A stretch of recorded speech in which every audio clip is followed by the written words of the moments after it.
Hey everyone, and welcome back to the Velocity channel, where this is your bridge to financial freedom. Listen, I want to tell you something.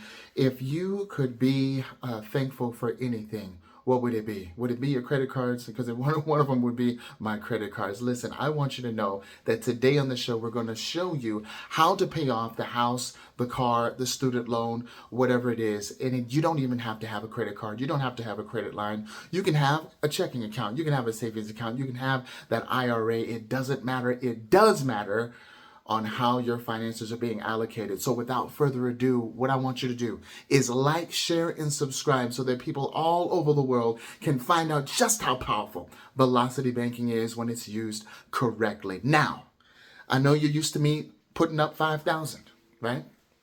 No, not anymore. Right? We want to go down in the number.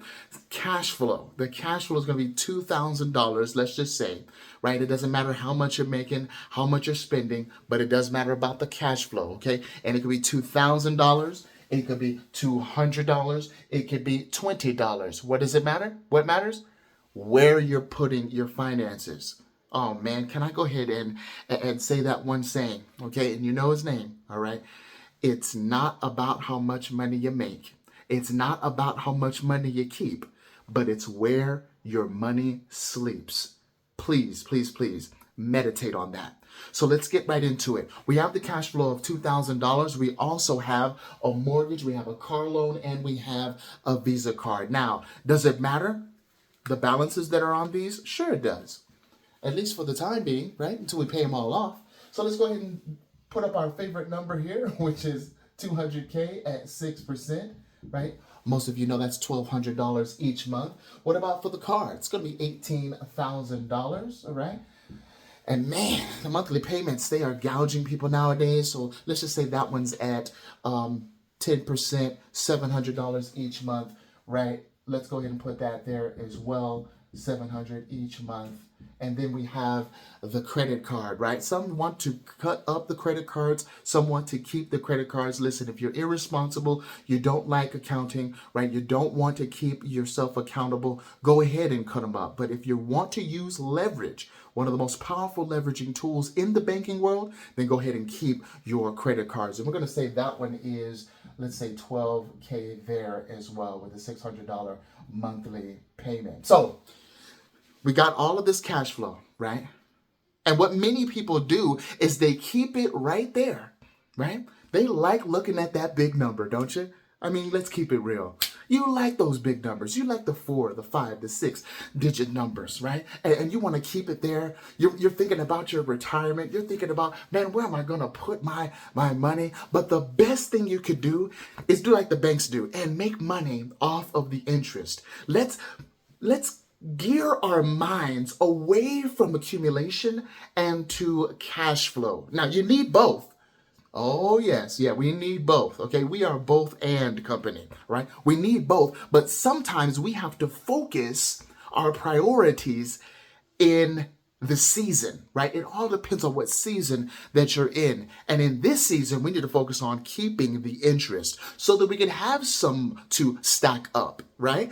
Have those interest dollars working for us instead of against us. And it's not only in the investment world where you can make that happen, as we're about to find out. Now, you already know as you're getting paid and as this stacks up, let's say it's $15,000 credit limit you have on the card, you can use that $15,000 instead of it stagnating there. You can use it to chunk at the house, you can use it to chunk at the car and continue to make those monthly payments. As you're making those monthly payments, what is happening to the credit card, right? Oh yes, you're using it the right way. You're using it the velocity banking way. It's filling back up to that $15,000 mark. Do you want to keep the $15,000 there, not doing anything? Do you want to buy a bunch of Air Jordans? Do you want to buy a bunch of consumables with your credit card? Or do you want to chunk again at the principal because it's chunking at your money? Oh, yes, it is. You see, this and this, those interest rates, they're working against you. But as you chunk and velocity bank, you're making those interest rates work for you.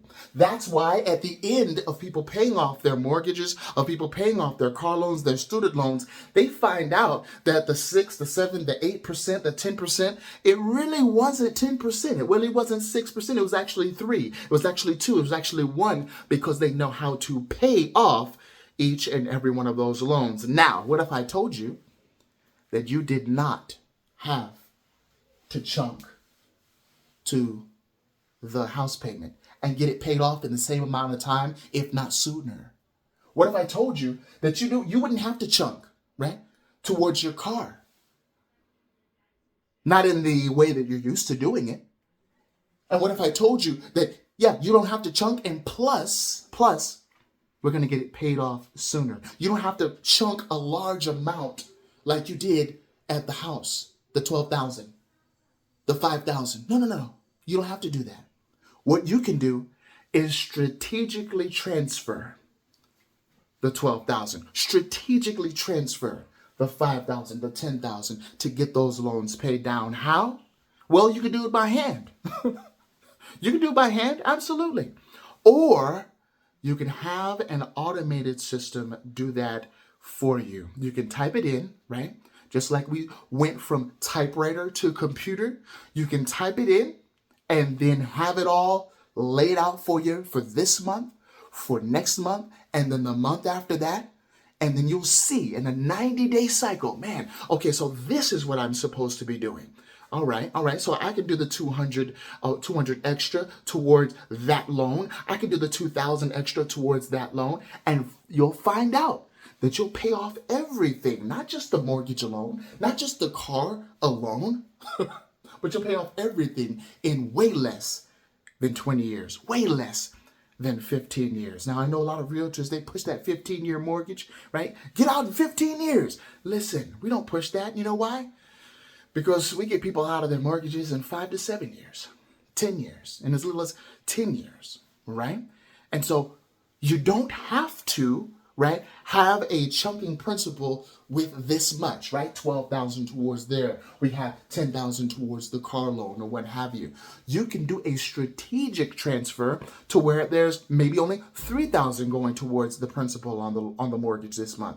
Maybe the next month it'll be 2,000. Maybe the next month it won't be, right? You will have a system that tells you how to pay off everything in as little as 5 to 10 years. So I'm just saying, you have the velocity banking method, which you can use, right? This is your cash flow. Listen, take advantage of that cash flow. 2,000, 200, man, that's your buffer, right?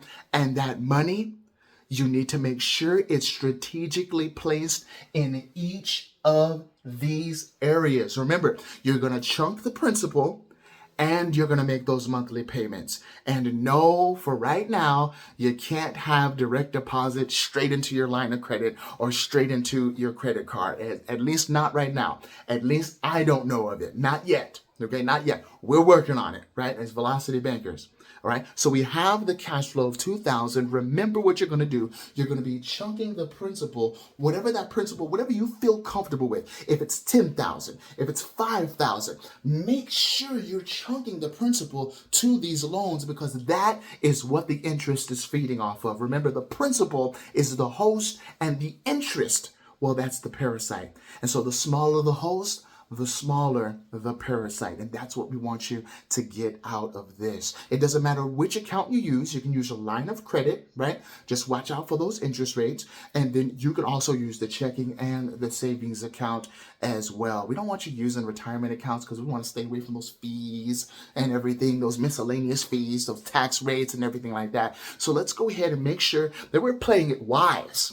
Okay, playing it wise, making sure that we're having the checking, the savings account used to its utmost ability. Not just looking at the numbers, right? Exactly. No, we don't want to just look at the numbers. We want to use the numbers to our benefit. And you don't have to chunk as much when you know how to. If you have any questions on that, don't hesitate. You want to know the new system, right, that we're using to make sure that we don't have to chunk as much, right? Let me know and I will definitely help you on that, okay? Remember, the interest rates can be your friend when you know how to use them. God bless, guys.